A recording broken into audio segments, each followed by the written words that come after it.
Today I'm with Bree. Bree, how old are you? 23. Bree, how long have you been homeless? How long have you been using blues? I've been using blues for a little over a year now, and homeless just a little bit. Um, Maybe like 9 months to a year. How'd you get introduced to blues? Well, it was just friends, family, people that I hang around. Um, it got worse, ending up on the streets. Like it wasn't really a big thing out here. It was a transition from heroin to blues while I got out here.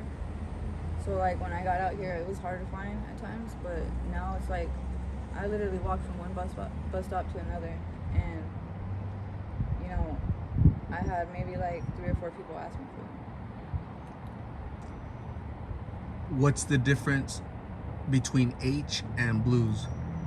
Well, I mean, I wouldn't know I wouldn't know much because like a lot of people they went and they smoked weed and then they did something else and then they did blues. I went from weed straight to blues. So like after that, that's when I kind of like dipped and dabbed a little bit.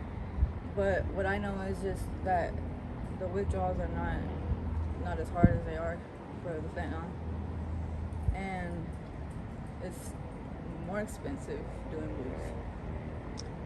I heard it's more expensive because the high or the feeling, the It numbness. doesn't last as long. It's short time, right? Short And time, so then you need more pills. You're buying the pills in like 1, 2, 3 pills, not like in a big ass like weight quantity. So I mean, and it's expensive because right now I mean it's at as cheap as it's been, but even then like it's still expensive. How many pills do you need per day for yourself? I mean, me personally, I was out here with my dude, and he got arrested, so he's in jail fighting a case right now. And when he was out here, like I had everything I needed, basically, just being out here. So what landed him in there is what he did for us to like survive out here. So we had it. Anytime I sat down, I could smoke, basically. But now it's like a little bit harder. And I say maybe like now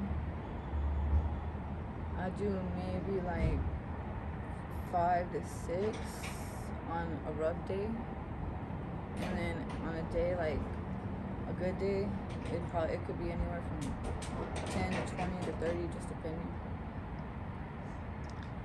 Have you ever tried professional treatment?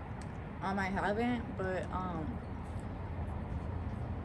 I'm getting there. Like I'm getting real close to like getting into a treatment center or something like that. But I gotta like educate myself on that because people are saying to do the methadone shit, but methadone is like all the people on methadone are still doing blues, so that's just adding another addiction. And right now, like with everything going on, like I need to get clean just because somebody went to jail for what was going on out here, and I'm tired of it. Like all in all, like the blues took everything. Like I came clean with my family about it, but even then, like I tried going back home to get clean, and like my brother, he made it a little bit harder, and like that like drove me to like come back out here. And just knowing my situation, like I told them like I just needed the support from them, but they only understand it. Like my mom, she only understands it to a certain extent. She was on drugs, but she wasn't on this. She wasn't on heroin. So she didn't. What she was doing, like it didn't come with the withdrawals. But I mean, she seen me and my sister last year, who was 15 at the time. She got on him around the same time I did, but we were like in separate areas. So my mom said seeing that made her like want to do nothing, like want to get clean, and she's been clean. So Your mom has been clean. yeah, my mom has been clean. My sister got clean about a year ago, and You're next. yeah, hopefully. You miss your family.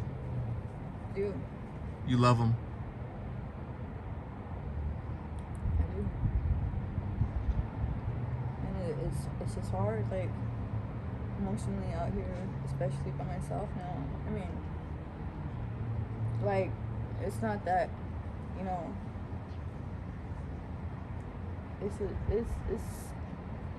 It's hard not having the person that I had out here, and then you would think it'd be harder if we decided not to be together, but since we are still together, it's still like I get calls from him. I could get a call from him once a week, 5 minutes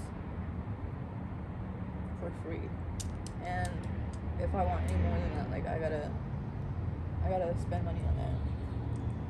And you know, I get people coming from in jail that just get out, basically telling me, hey, you're so-and-so's girlfriend, like he said to go home, you know, he said he doesn't want you out here like that. And like I feel like I'm just, that's what like I didn't speak to him for like 2 or 3 months until about 2 weeks ago maybe, and then I had a phone long enough for him to call me, because out here it's like everything is stolen out here. You fall asleep with a backpack, you wake up with nothing. You're giving me a lot of reasons why you should stop this, change your lifestyle. Your mom has got clean, your sister got clean, she's younger than you, she got clean. Your boyfriend, he's locked up. You're out here by yourself. You're sick and tired of this. This is probably rock bottom. You just need a little bit of encouragement, a little bit of support, and probably sometimes it takes a stranger to come and plant a seed in your head and say, hey, it's time. Right? So you said you're looking into it because methadone and this, that. You know what? Maybe that's better than this. Right? It's dangerous out here. You know? How about you get clean so that when your boyfriend gets out, you guys can start over, you know, and you could join your mom and your sister and just live a better life, right? Yeah. So don't give up on yourself, right? Don't get discouraged. Remember that this is temporary. This isn't forever. You've made mistakes, okay? You're learning, you're growing, and tomorrow you can become a better person, you know, because it's dangerous out here. You know, people get snatched up left and right? Yeah. There's some crazy guys out there that just, Yeah, they have evil intentions. Mm-hmm. So not only can the next pill you smoke could be your last, because, you know, the dosage is off on those, right? That's scary, right? Have you been around anybody that OD'd? I mean, everybody ODs out here. I mean, not everybody, but just last night there was somebody that OD'd at the bus stop, and you know. Did they survive? Honestly, we don't even know yet, and it's not even a question to anybody right now until the next person says or mentions the OD. And I mean, about 2 days ago, over at the bank, somebody was shot and killed, just over being out here, and you know what comes with it, and whether that be the drugs or, you know, the people, and he didn't survive. And like I said, nobody's questioning it until it's brought up in conversation. Bree, I'm gonna thank you for wanting to share your story. I mentioned the reason why I want to talk to you, and the purpose of my channel is to create prevention through awareness.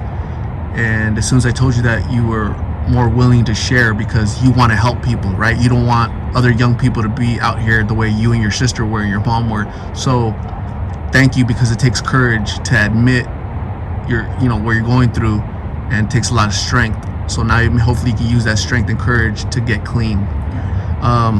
Thank you very much. Please stay safe. I'm going to grab some lunch for you. Okay, that was donated by one of my subscribers. So I'm gonna grab lunch, and I'm gonna give you my information.